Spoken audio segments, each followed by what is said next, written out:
കരളു പങ്കിടാൻ വയ്യന്റെ പ്രണയമേ പാതിയും കൊണ്ടുപോയി ലഹരിയുടെ പക്ഷികൾ. അയ്യപ്പമാഷ് എഴുതിയ കവിതയാണ്. ഇന്ന് ആ പാതി പോലും നമ്മുടെ ബാക്കിയില്ല. അത്രയും അധികം സമൂഹത്തിൽ ആ വിപത്ത് ആഴ്ന്നു കഴിഞ്ഞിരിക്കുന്നു. സുജിയ പാർവതി നമ്മുടെ കോർഡിനേറ്റിംഗ് എഡിറ്റർ. നമ്മൾ തുടങ്ങുന്നത് കുട്ടികളിൽ നിന്നാണ്. ചുട്ടയിലെ ശീലം ചുടല വരെ എന്നാണ്. ക്യാച്ച് ദം യങ് എന്നാണ്. ഇവിടെ നിന്ന് തുടങ്ങണം. ഇന്നല്ലെങ്കിൽ ഇനിയില്ല, അല്ലേ? ഉറപ്പായും.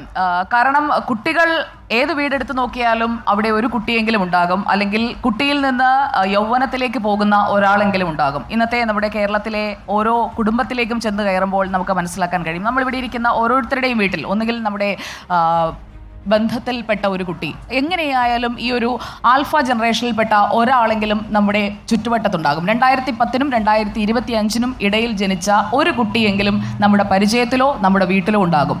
അവരിലേക്കാണ് നമ്മൾ ശ്രദ്ധയൂന്നേണ്ടത്. കാരണം നാളത്തെ തലമുറ എന്ന് പറയുന്നത് അവരാണ് ഇനി നമ്മുടെ സംസ്ഥാനത്തിൻ്റെ ആയാലും രാജ്യത്തിൻ്റെ ആയാലും മുന്നോട്ടുള്ള പോക്കിനെ നിർണ്ണയിക്കേണ്ടത്.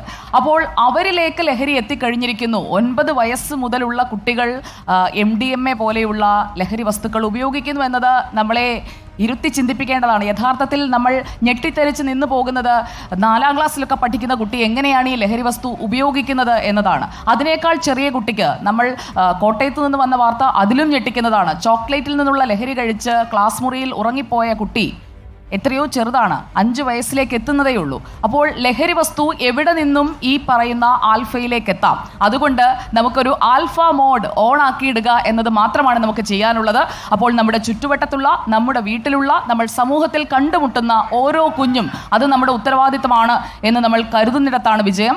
അതിനപ്പുറത്തേക്കുള്ളവരെ നമുക്ക് പറഞ്ഞു തിരുത്താൻ കഴിയും. പക്ഷേ ഇവർ ചെന്ന് പെടുന്നതിന് മുൻപ് തന്നെ നമുക്ക് അവരെ പിന്നിലേക്ക് പിടിച്ചു വലിക്കാൻ, ആ വിപത്തിലേക്ക് ചെന്ന് ചാടാതിരിക്കാൻ നമുക്ക് അതിനുവേണ്ടി ഈ ഒരു സംരംഭം പ്രയോജനപ്പെടുത്താൻ കഴിയും. അതായത് നമുക്ക് ക്ലാസ് വിഭജനങ്ങളൊന്നുമില്ല, അല്ലേ? നമ്മൾ സ്കൂളിൽ ഏത് ക്ലാസ്സിലുമുള്ള കുട്ടിക്ക് ഈ ആർമിയുടെ ഭാഗമാകാം. അപ്പോൾ നിങ്ങളുടെ വീടുകളിൽ, നിങ്ങളുടെ പരിചയത്തിൽ ഒക്കെയുള്ള കുട്ടികൾക്ക് അവർ പഠിക്കുന്ന സ്കൂളുകളിൽ ഒക്കെ ഈ ആർമി വരുമ്പോൾ ഈ ആർമിയുടെ ഭാഗമാകും. ഇത് ലഹരിക്കെതിരായ ആർമിയാണ്.